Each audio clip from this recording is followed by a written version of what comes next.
একজন প্রযুক্তি উদ্যোক্তা হিসেবে বিশ্বজুড়ে পরিচিত ইলন মাস্ক বেশ কয়েক বছর ধরে আলোচনার কেন্দ্রবিন্দুতে রয়েছেন বিশ্বের এই ধনকুবের।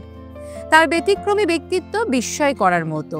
স্পেস এক্স প্রতিষ্ঠার মাধ্যমে সবচেয়ে বেশি আলোচনায় আসেন ইলন মাস্ক। ব্যবসায়ী হিসেবে নিজেকে তিনি এমন উচ্চতায় নিয়ে গেছেন যে এখন বিল গেটস বা স্টিভ জবস সহ অন্যান্যদের সঙ্গে তাকে তুলনা করা হয়। ইলন মাস্কের এই পথ চলার গল্পই আজ আপনাদের শোনাবো। ইলন মাস্ক 1971 সালের 28শে জুন দক্ষিণ আফ্রিকার প্রেটোরিয়াতে জন্মগ্রহণ করেন। 3 ভাই বোনের মধ্যে তিনি ছিলেন সবার বড়। তার বাবা একজন সফল প্রকৌশলী ছিলেন, তার মা ছিলেন মডেল ও পুষ্টিবিদ। তার ভাই কিম্বল মাস্ক একজন পরিবেশবিদ এবং ভেঞ্চার ক্যাপিটালিস্ট ছিলেন। বোন টোস্কা মাস্ক পুরস্কার বিজয়ী পরিচালক ও প্রযোজক ছিলেন। অর্থাৎ 3 ভাই বোনে তারা প্রতিষ্ঠিত। তবে 3 ভাই বোনের মধ্যে ইলন মাস্ক সবচেয়ে প্রতিভাবান ও বিস্ময়কর বালক ছিলেন। এই প্রতিভাবান বালক স্বাভাবিক সময়ের চেয়ে প্রায় 1 বছর আগে স্কুল জীবন শুরু করেন।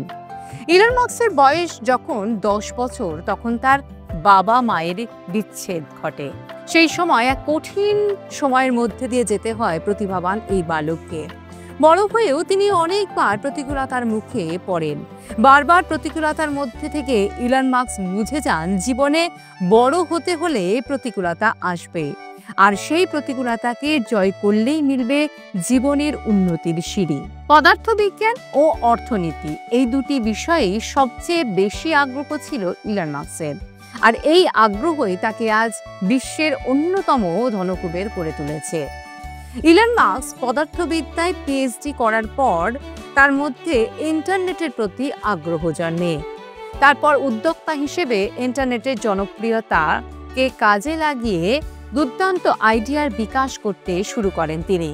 ইলন মাস্ক বেশ কয়েকটি ব্যবসার উদ্যোগ নিয়েছিলেন, যেগুলি থেকে তিনি সফল হন, যেমন জিপ2, x.com, PayPal, space x, solar city, Twitter. এছাড়াও মাস্ক 2015 সালে অলাভজনক সংস্থা ওপেন এআই প্রতিষ্ঠা করেন। 2016 সালে তিনি নিউরালিঙ্ক এবং বোরিং এই দুটি কোম্পানিও প্রতিষ্ঠা করেন। মহাকাশ গবেষণার ক্ষেত্রে ইলন মাস্ক এক যুগান্তকারী পথ খুলে দিয়েছেন। তার তৈরি রকেট মহাকাশযান এতটাই আধুনিক প্রযুক্তি দিয়ে তৈরি যা একাধিকবার ব্যবহার করা হচ্ছে। তার মহাকাশ গবেষণার ক্ষেত্রে এই বিরাট অবদান জ্যোতির্বিজ্ঞানীদের আরও মহাকাশ গবেষণার পথ খুলে দিয়েছে এবং জ্যোতির্বিজ্ঞানীদের আরও উৎসাহিত করেছে। ইলন মাস্ক এমন একজন মানুষ যার টাকা পয়সার কোনো অভাব নেই এবং প্রচণ্ড ট্যালেন্টেড এবং ফিউচারিস্টিক, এবং আমাদেরকে সারা বিশ্বের মানুষকে স্বপ্ন দেখতে শিখিয়েছে। ইলন মাস্কের যে মেইন জিনিসগুলো আমাদের কাছে সবচেয়ে বেশি অ্যাপিলিং বলে মনে হয়, যে সেগুলো হলো যেটা এমনকি নাসা পর্যন্ত করতে ভয় পায়, সেটার দিকেও পর্যন্ত সে হাত বাড়িয়েছে এবং সে সাকসেসফুল হয়েছে।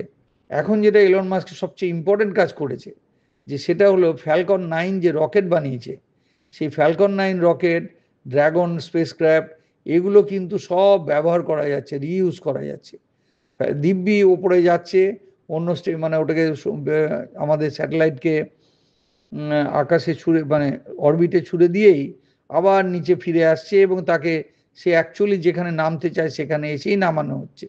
এমনকি সমুদ্রের উপরেও যদি কোনো জাহাজ থাকে, সেই সমুদ্র থেকেও সে ছাড়তে পারছে, সমুদ্রের উপরে জাহাজ থেকেও সেখানেও সে নামতে পারছে। এই জিনিসটা নাসা চিন্তাই করতে পারতো না। ফলে এইটা একটা সম্পূর্ণ নতুন জিনিস করেছে। কেন না, মঙ্গলে যেতে গেলে এতবার টেস্ট করতে হবে, কিংবা মঙ্গলে গিয়ে নামবে রকেটটা, আবার মঙ্গল থেকে আবার সেই পুরো রকেটটাকে ফেরত আসতে হবে। কাজে মঙ্গলেও যেন ঠিক মতো করে নামতে পারে, সেই কারণে অলরেডি রিইউজেবল রকেট কিন্তু তৈরি হয়ে বসে আছে। আচ্ছা, এবার স্টারশিপ যেটা বানাচ্ছে, স্টারশিপে হচ্ছে কি চিফ ডিজাইনার এলন মাস্ক নিজে ডিজাইন করছে এবং ফুলি রিইউজেবল স্পেসক্রাফট করছে। মানে যে স্পেসক্রাফটের এন্টায়ার স্পেসক্রাফটটা এক প্ল্যানেট থেকে আরেক প্ল্যানেটে ঘুরে বেড়াবে, সেটাও কিন্তু পুরোপুরি রিইউজেবল। অর্থাৎ দরকার পড়লে সে মঙ্গলে যাবে, মঙ্গলের থেকে আবার জিনিসপত্র নিয়ে ফিরে আসবে। হ্যাঁ, একদম এসে অ্যাজ সাচ মানে আর বানাতে হবে না নতুন করে, যেমন করে স্পেস শাটল ছিল, কিন্তু স্পেস শাটল অনেক বেশি এক্সপেন্সিভ ছিল। এলন মাস্ক সবসময়তেই খুব ইকোনমিক কাজ করে। আচ্ছা, এরপরে যেটা করেছে সেইটা আমাদেরকে অ্যাফেক্টেড হচ্ছে, যেটা সেটা হচ্ছে স্টারলিংক। স্টারলিংক বলে প্রায় 1010 স্যাটেলাইট, ছোট ছোট স্যাটেলাইট অলরেডি ছাড়া হয়ে গেছে এলন মাস্কের। সেই স্টারলিংকের কাজ হবে স্যাটেলাইট কনস্টেলেশন করা, যেখান দিয়ে কিন্তু ব্রডব্যান্ড ইন্টারনেট যেন প্রতিটি দেশের প্রতিটি মানুষ প্রত্যন্ত জায়গাতেও যেন ইন্টারনেট পেতে পারে, তার জন্য একটা স্টারলিংক বলে একটা নতুন মানে কালেকশন অফ, যেটাকে বলে স্যাটেলাইট, সেই চেন অফ স্যাটেলাইট তৈরি করেছে, যাতে প্রত্যেকটা কর্নারে কর্নারে স্যাটেলাইট মানে ইউজ করে, সেই স্যাটেলাইটগুলোকে ইউজ করে লোকেরা ইন্টারনেট, প্রচণ্ড ফাস্ট ইন্টারনেট ইউজ করতে পারে। এলন মাস্ক এবং এই পর্যন্ত অ্যাপোলো মিশনে যারা যেগুলো করেছে, মানুষের জন্য করেছে। আমাদের আমরা আমরা মানুষ হিসাবে দেখব, পৃথিবীর মানুষ হিসাবে আমরা গর্বিত হব। আমরা যদিও আমেরিকান না, কিন্তু আমরা তাও গর্বিত যে ওরা সারা হিউম্যানিটির জন্য, মানব জাতির জন্য এগুলো করে যাচ্ছে। এবং দূর থেকে যখন অ্যালিয়েন আমাদেরকে দেখবে, কিংবা আমরা যখন অ্যালিয়েন এসে আমাদের সঙ্গে যদি যুদ্ধ শুরু করে কোনোদিন, তাহলে ন্যাচারালি আমরা সব মানব জাতি এক হয়ে তাদের সঙ্গে যুদ্ধ করতে হবে। তো সেই সময়তে কোন দেশ জাতি আর আলাদা করে দেখলে চলবে না। আমরা ভার্সেস ওরা, ওরা ভার্সেস আমরা। কাজেই ন্যাচারালি আমরা ওদেরকে অ্যালিয়েন মনে করি, ওরাও আমাদেরকে অ্যালিয়েন মনে করে। আমরা দুজনে দুজনকে ওদের শত্রু মনে করব। তো এই ব্যাপারটার জন্য আমাদেরকে মানব জাতিকে এগিয়ে নিয়ে যাওয়ার ব্যাপারে এলন মাস্ক প্রচণ্ড ইম্পর্ট্যান্ট ভূমিকা নিচ্ছে। ইলন মাস্কের স্পেস এক্স একটি গুরুত্বপূর্ণ ভূমিকা পালন করেছে সুনিতা উইলিয়ামস ও বুজ উইলমোরকে আন্তর্জাতিক মহাকাশ স্টেশন থেকে পৃথিবীতে ফিরিয়ে আনার ক্ষেত্রে। কারণ তাদের নিজেদের বোয়িং স্টারলাইনার ক্যাপসুল প্রযুক্তিগত সমস্যার কারণে ব্যবহার করা সম্ভব ছিল না। তখন আটকে পড়েছিলেন তারা স্পেসে। আর সেই সময় ইলন মাস্কের তৈরি স্পেস এক্সের ক্রু 10 মিশন তাদের উদ্ধার করে, আর এই স্পেস যান সফলতাও পায়। সুনিতা উইলিয়ামস আর তার আরেকজন সহকারী স্পেসে আটকে ছিলেন বেশ কয়েক মাসের জন্য। ওটা যেই যাত্রাটা ছিল, যে জাস্ট কয়েকদিনের জন্য একটা জাস্ট ছোট্ট একটা ওখানে ইনস্টলেশন করার ছিল ইন্টারন্যাশনাল স্পেস স্টেশনে। কিন্তু ওনারা যেই যানে গিয়েছিলেন, যেটা মূলত বোয়িং তৈরি করেছিল, তো তাতে ম্যাল ফাংশনের জন্য যানটা ফিরিয়ে আনা যায় না। এবং তারপরে স্পেস এক্সই মূল নেয় যে ওটা যাতে ফিরে আসতে পারে সেইটার ব্যবস্থা করার জন্য। তো স্পেস এক্স আপনার কয়েকদিন সময় নিয়েছিল যা দরকার সেই চেঞ্জেস করার জন্য।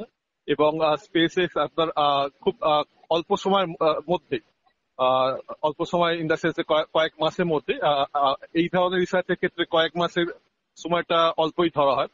তো এই সময়ের মধ্যে তারা দরকারি তারা পরিবর্তন করে এবং জানে, এবং তারা সাকসেসফুলি সুনিতা উইলিয়ামসকে এবং তার সহকারীকে ফিরিয়ে আনতে সম্ভব হয়।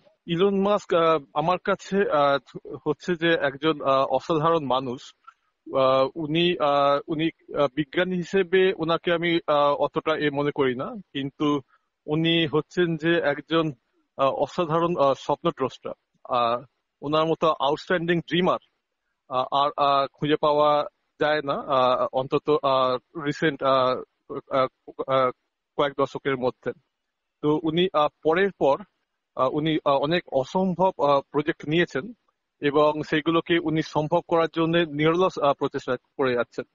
যেমন আপনি বললেন যে স্টার এক্স এর তারা চেষ্টা করছে যে বিভিন্ন কাছে যে গ্রহ আছে সেখানে রেগুলার যাতে কার্গো পাঠানো যায় এবং মানুষ পাঠানো যায়।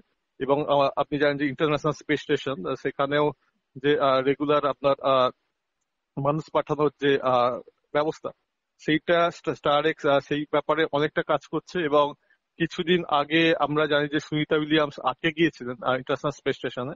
সেখানে কিন্তু স্টার এক্সই মূল উদ্যোগ নিয়েছিল যে ওনাদের উদ্ধার করে আনার জন্য। তো এবং মার্স কলোনাইজেশনের ব্যাপারে উনি কাজ করছেন। এবং 2031 সালের মধ্যে প্ল্যান আছে যে মার্সেতে মানুষ পাঠানোর, এবং পরে আস্তে আস্তে ওখানে কলোনি তৈরি করার। এবং খালি স্পেস এক্স এবং মার্স কলোনাইজেশনই নয়, আপনি যেমন বললেন যে আরো অনেক প্রজেক্ট, উনি পরপর নিয়ে যাচ্ছেন, যেগুলো ভাবতে গেলেই প্রচুর সাহসের দরকার হয়, করতে গেলে তো লাগেই। তো সেই হিসেবে আমার কাছে ইলন মাস্ক একজন অসাধারণ মানুষ, যিনি যার যিনি বিজ্ঞানী হিসেবে হয়তো অতটা নয়, কিন্তু তার নেতৃত্ব দেওয়ার ক্ষমতা, তার স্বপ্ন দেখার ক্ষমতা এবং সেই স্বপ্নকে বাস্তব করার জন্য নিরলস লড়াই, সেইটা বাকিদের থেকে ওনাকে আলাদা করে। ইলন মাস্ক একজন সফল ব্যবসায়ী। তিনি বিশ্বের বিভিন্ন প্রান্তের মানুষের অনুপ্রেরণা হয়ে উঠেছেন বর্তমানে। উদ্যোক্তাদের জন্য তার পরামর্শ, সফলতার কোনো শর্টকাট রাস্তা নেই। সফল হতে পরিশ্রম করতে হবে এবং নিজের লক্ষ্য অটুট থাকতে হবে, তবে সফলতা আপনার সামনে আসবে এবং আপনি সফল হতে পারবেন।